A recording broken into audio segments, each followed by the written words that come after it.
Everyone. So Joe Hendry is expected to make more appearances on NXT in the future. So we're reading from WrestlingNews.com.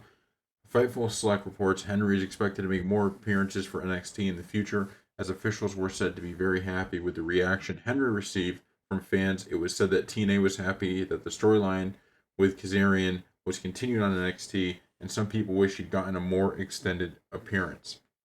So, look, this is if you watched his introduction, it was pretty. He got a pretty big pop, which in wrestling is really the biggest thing, right? How big of a draw are you? How much do the fans like you? All of that is a big deal.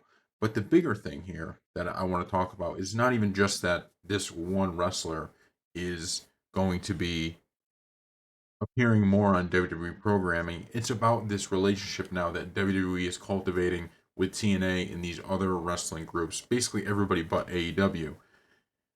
And why this is a big deal is because if you remember back to the Monday Night Wars, WWE kind of made a side deal with ECW to get some of ECW's talent to WWE, and WWE helped keep ECW afloat in terms of little paychecks here and there. Now maybe WWE ECW probably could have survived without WWE's paycheck. That's not what I'm saying. It wasn't like WWE was paying for it, but they were helping out by, hey, you give us wrestlers, we'll give you some money. At least according to the documentaries that are out there. Now, it's tough to say this is a Monday Night War, right? Mainly because AEW doesn't really compete with WWE, and AEW is just not anywhere near the size or in any way a threat like WCW was back in the day. With that being said, it's clear that WWE is taking what they're doing right now very seriously. This is not a organization that's on top that's saying, "Hey, we're just going to rest on our laurels and kind of just keep putting out a product that people like, but we're not going to really try to expand too much." They're like on rocket ship levels.